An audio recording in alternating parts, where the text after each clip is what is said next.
कल्याणना आयुक्त डॉक्टर विवेक जोशी और श्री संजय अरोरा, महानिदेशक सशस्त्र सीमा बल, और आज के कार्यक्रम में यहाँ पर उपस्थित भाइयों बहनों और ऑनलाइन जुड़े हुए जनगणना से संबंधित और एसएसबी के सारे प्यारे जवान भाइयों बहनों को मेरा नमस्कार। आज एक दृष्टि से बहुत महत्वपूर्ण कार्यक्रम के लिए मैं आसाम में आया हूं। आसाम का जनगणना भवन, इसका आज लोकार्पण हुआ है। जनगणना वैसे तो पूरे देश के लिए अनेक दृष्टि से महत्वपूर्ण होती है, इसके बारे में मैं बाद में बात करूंगा, परंतु मैं आज निश्चित रूप से कहना चाहता हूं कि आसाम जैसे जनसांख्यिकी संवेदनशील राज्य के लिए जनगणना का महत्व बहुत होता है और आज आसाम में जनगणना भवन का उद्घाटन हो रहा है, इसलिए मैं आसाम की जनता को ढेर सारी शुभकामनाएं देना चाहता हूं। मित्रों, लोकतंत्र के अंदर हम जनमानस कुछ इस प्रकार से 75 साल में हो गया है कि मांगों के आधारित लोकतंत्र हुआ है। डिमांड ड्रिवन लोकतंत्र की रचना हो गई। कहीं पर पानी नहीं मिलता है, कहीं रोड नहीं हुई, कहीं स्कूल की व्यवस्था नहीं है, कहीं मेडिकल सुविधाएं नहीं है, कहीं आवास की व्यवस्था नहीं, कहीं ड्रेनेज की व्यवस्था नहीं है, कहीं पीने की पानी की व्यवस्था नहीं। ये सारी कमियों की तो चर्चा होती है देश में। बहुत सारे पंडित ये कमियों के बारे में बात करते हैं, परंतु ये कमियां क्यों है, इस पर चर्चा कभी नहीं। ये कमियां चुनाव का मुद्दा बनती हैं, ये कमियां सरकार बनाने और गिराने का कारण बनती है, परंतु इन कमियों से निपटारा कैसे करेंगे, इस पर बहुत कम ही चर्चा होती है।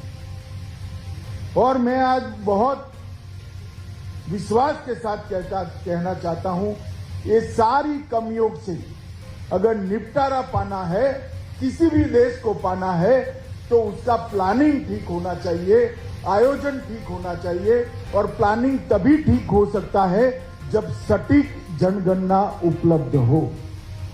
जनगणना ही बता सकती है कि देश में विकास कहां पर कम है। जनगणना ही बता सकती है कि हमारे देश में एससी की स्थिति क्या है, एसटी की स्थिति क्या है, पहाड़ों पर किस प्रकार का जीवन लोग व्यतीत कर रहे हैं, गांव कस्बों में किस प्रकार का जीवन व्यतीत कर रहे हैं, शहर में किस प्रकार का जीवन व्यतीत करते हैं, इसका वर्णन और संख्या दोनों जनगणना से ही मिलता है। और बजट का प्लानिंग अगर जनगणना के रेखांकित किए हुए विकास के नक्शे के आधार पर होता है, तो सारी समस्याओं का समाधान अपने आप आ जाता है। देश के प्रधानमंत्री नरेंद्र मोदी जी ने इसीलिए जनगणना को बहुत महत्व देने का शुरू से ही उसको बहुत महत्व देने का निर्णय किया है। और अब गृह मंत्रालय ने तय किया है कि आधुनिक से आधुनिक तकनीक के आधार पर जनगणना को साइंटिफिक बनाया जाएगा, सटीक बनाया जाएगा, बहुआयामी बनाया जाएगा और उसके डेटा के विश्लेषण की सारी व्यवस्थाएं की जाएगी। और जनगणना को केवल जनसंख्या और जनसांख्यिकी के आंकड़ों के साथ नहीं, विकास के आयोजन का, विकास के प्लानिंग का आधार बनाने के लिए एक नई शुरुआत देश के प्रधानमंत्री नरेंद्र मोदी जी की शुरुआत में हुई, उनके नेतृत्व में हुई। और मुझे पूरा विश्वास है 2024 के पहले भले ही हमें कोविड ने हमारी स्पीड कम की हो, परंतु आरजीआई कार्यालय का संपूर्ण आधुनिकीकरण हम समाप्त कर देंगे। एक ऐसे सॉफ्टवेयर की निर्मित करेंगे जो अनेक प्रकार के काम एक साथ कर ले। मैं आपको बताना चाहता हूं कि हमने जनगणना को बहुत हल्के से लिया है। देश ना ये नेता नाते हमने बहुत हल्के से लिया, समाज के नाते बहुत हल्के से लिया। जनसांख्यिकी, जनगणना जनसांख्यिकी की तस्वीर हमारे सामने लाती, डेमोग्राफिक चेंज की तस्वीर हमारे सामने लाती, देश का आर्थिक विकास का नक्शा और आर्थिक विकास में पीछे पड़ गए भौगोलिक क्षेत्र और सामाजिक समूहों को इंगित करती है, बताती है। सामाजिक संरचना में होते हुए बदलाव को भी यही जनगणना हमें परिचय कराती है और भाषा की और सांस्कृतिक परिचय भी यही जनगणना कराती है। इतने बहुआयामी एक्सरसाइज को, बहुआयामी कवायद को दुर्भाग्य से अब तक जितना महत्व मिलना चाहिए था वो नहीं मिला। और मैं बड़े विश्वास से हमेशा कहता हूं, विकास का खाका खींचना ये अच्छे जनगणना के रिपोर्ट के अलावे संभव ही नहीं है। और आप लोगों की रिस्पॉन्सिबिलिटी है, आप लोगों की जिम्मेदारी है कि ये देश विकास के रास्ते पर आगे चल पड़े। शायद और किसी ने जनगणना के साथ जुड़े हुए मेरे कर्मचारी अधिकारियों को महत्व न दिया हो, मगर मैं आपके काम की कठिनाइयों को जानता हूं। 130 करोड़ लोगों के घर घर जाकर घर की सारी सुविधाएं उनसे पूछकर, जबकि बहुत सारे लोग नॉन कोऑपरेटिव भी होते, बहुत सारे लोग अशिक्षित भी होते और बहुत सारे लोगों को ये पूरी एक्सरसाइज बहुत उपयोगी भी नहीं लगती, फिर भी आपने इतने सालों तक इसको ढंग से किया है, जिसके आधार पर आज एक विकसित भारत का नक्शा हमारे सामने खड़ा है। हम आजादी के 75वें साल में खड़े, आजादी का अमृत महोत्सव मना रहे हैं और हम सब ने तय किया है, मोदी जी के नेतृत्व में मोदी जी ने पूरे देश का आह्वान किया है कि देश जब आजादी की शताब्दी मनाता हो तो हर क्षेत्र के अंदर देश सर्वोच्च स्थान पर दुनिया में होना चाहिए। इस प्रकार का 25 साल का आयोजन हमने करना है और अगर 25 साल का आयोजन इस प्रकार से करना है तो देश की छोटी सी छोटी समस्या पर हमने काम करना पड़ेगा, छोटी सी छोटी समस्या का समाधान करना पड़ेगा। और इसलिए जनगणना बहुत ढंग से तैयार हो, ये जरूरी है।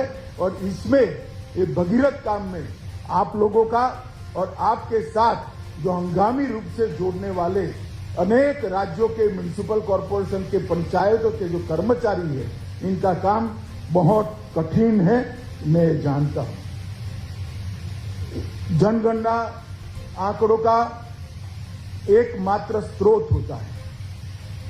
सरकार की, राज्य सरकार और केंद्र सरकार दोनों की नीतियों के नियोजन और निरूपण इसी के आधार पर किए जाते हैं। राष्ट्रीय और अंतर्राष्ट्रीय अभिकरणों, स्कॉलरों, व्यापारियों और उद्योगपति भी इसी के आधार पर भारत का आगे का विकास का नक्शे का परिचय लेते हैं। और ढेर सारे सर्वेक्षणों से ये जनगणना एक साथ हमें बचा लेती, बार बार किए जाने वाले खर्चों से बचाने का भी जनगणना काम करती है। मित्रों, अनुभव सिद्ध डाटा के आधार पर जो निर्णय लिए जाते हैं वो निर्णय परिणाम लक्ष्य होते हैं और परिणामदायी भी होते हैं। उनका लक्ष्य परिणाम की ओर होता है और उसका फल परिणाम के रूप में आता है। इसलिए अनुभवी सिद्ध डाटा निर्मित हो, इसलिए इस बार हमने तय किया है कि आने वाली जनगणना जो अभी रुकी पड़ी है कोविड के कारण, वो जनगणना जब भी शुरू होगी वो ई जनगणना होगी, इलेक्ट्रॉनिक जनगणना होगी और 100% परफेक्ट जनगणना होगी, जिसके आधार पर देश के आगामी 25 साल के विकास का खाका खींचा जाएगा। मित्रों, में आज जो भवन लोकार्पण हुआ है, इसके लागत और क्षेत्रफल और इसको ग्रीन भवन बनाया गया है, ये सारी बातों में जाना नहीं चाहता, परंतु मुख्यमंत्री श्री हेमंत बिस्वा शर्मा का बहुत बहुत धन्यवाद करना चाहता हूं कि इन्होंने इसके लिए भारत सरकार की मदद की है।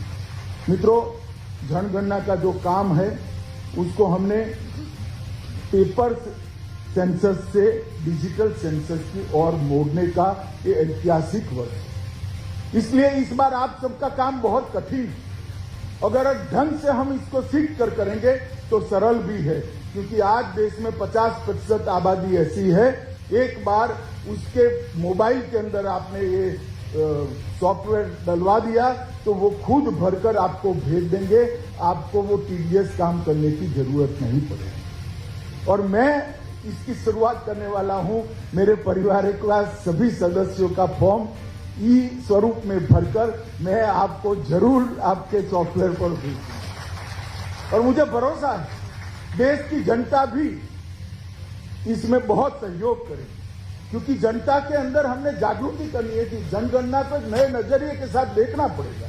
ये समय की जरूरियात और ये पूरी एक्सरसाइज हमने करते हैं, तब सरदार पटेल को जरूर याद करना पड़ेगा कि जनगणना संगठन जो अस्थायी स्वरूप में काम करता था, उसको सबसे पहले स्थायी स्वरूप देने का काम 1951 में हमारे पहले गृह मंत्री सरदार वल्लभ भाई पटेल ने किया था।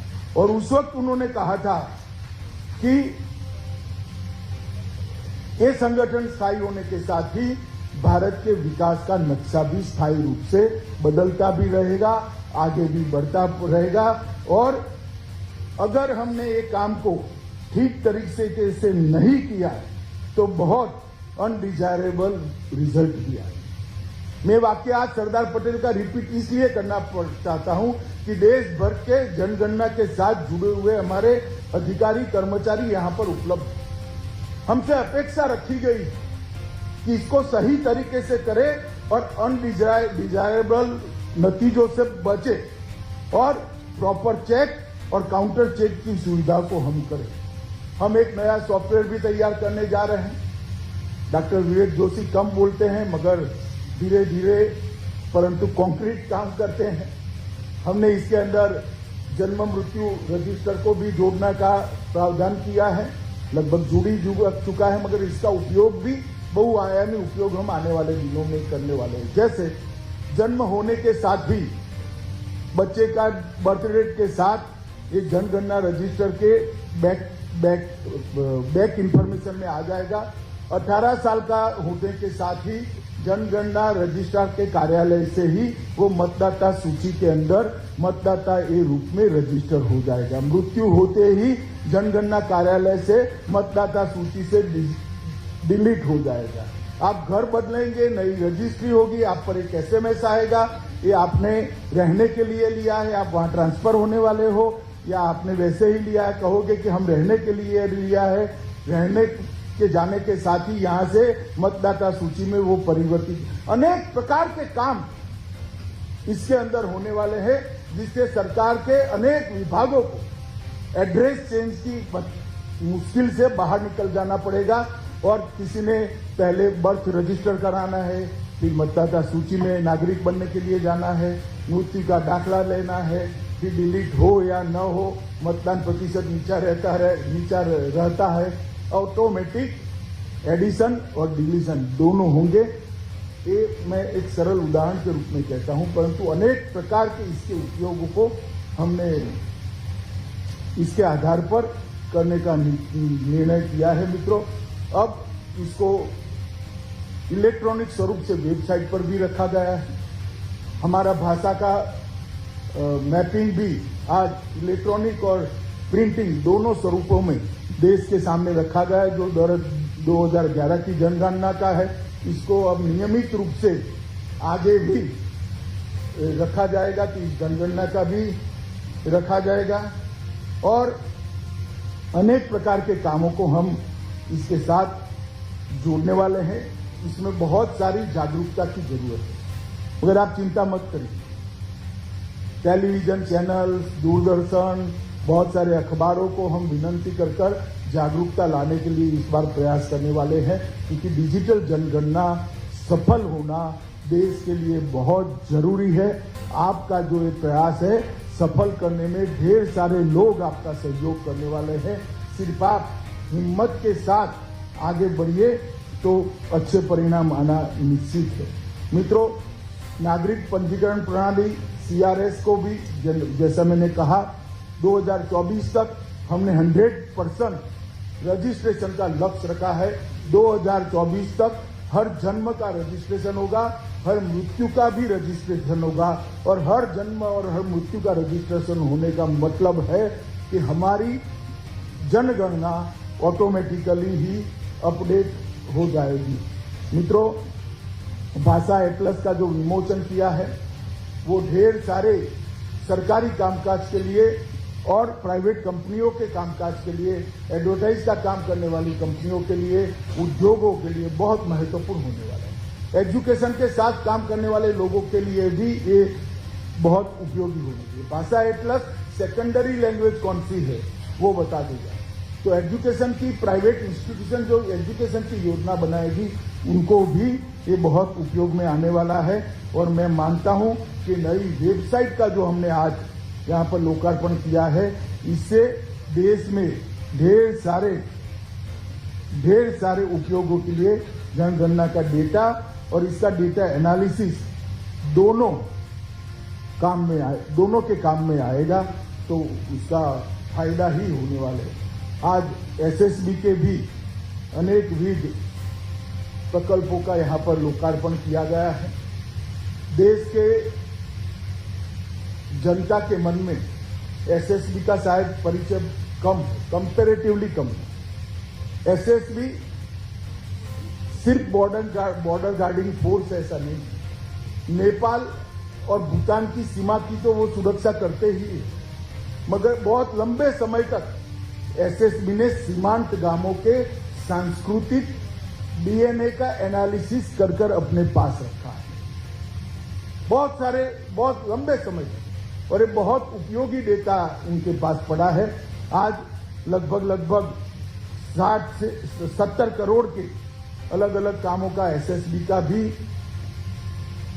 लोकार्पण हुआ है। मैं SSB के सभी कर्मचारियों को, जिनको ये सुविधाएं मिलेगी, एक तो मंगलदोई का मुख्यालय भी लोकार्पित हुआ है, वहां पर ढेर सारे कर्मचारियों की रहने की व्यवस्था भी हुई है। इन सबको मैं बधाई देता हूं गृह मंत्रालय की ओर से और इनके मंगल जीवन की शुभकामनाएं करता हूं। अंत में मित्रों, मैं इतना ही कहना चाहता हूं कि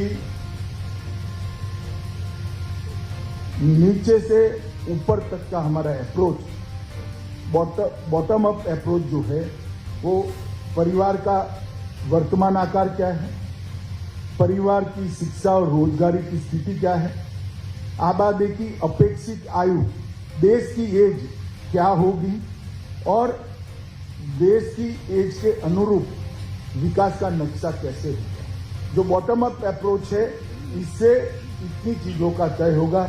और टॉप टू डाउन अप्रोच है, कहां पर नीतिगत हस्तक्षेप की जरूरत है, सरकार के कहां पर हस्तक्षेप कीजिए, कहां पर पीने के पानी की व्यवस्था करनी है, कहां पर शिक्षा की व्यवस्था करनी है, ये जनगणना अपने आप बता देगी कि यहां पर पढ़ना लिखना नहीं जानते ऐसे लोगों की संख्या ज्यादा है, तो वो क्षेत्र को कॉन्सेंट्रेट किया जाएगा। यहां पर एनेमिक लोगों की संख्या ज्यादा है, तो पोषण की दृष्टि से वो क्षेत्र को कॉन्सेंट्रेट किया जाएगा। यहां जनसंख्या ही ज्यादा है, तो उसको फैमिली प्लानिंग की दृष्टि से कॉन्सेंट्रेट किया जाएगा। पॉलिसी के कवरेज और पॉलिसी के कंसंट्रेशन के लिए ये जनगणना बहुत उपयोग करने वाली है। और बहुत स्तर पर संसाधनों का निर्माण कैसे हो और संसाधनों का उपयोग सटीक कैसे हो, इसका भी इससे उपयोग होने वाला है। तो मैं बहुत आशान्वित हूं नई जनगणना जो होने वाली है इससे, और मैं मानता हूं कि आप लोगों का काम कठिन है, मगर आप पहली बार ई जनगणना करने जा रहे हैं। पहली बार इलेक्ट्रॉनिक रूप से जनगणना करने वाले हैं।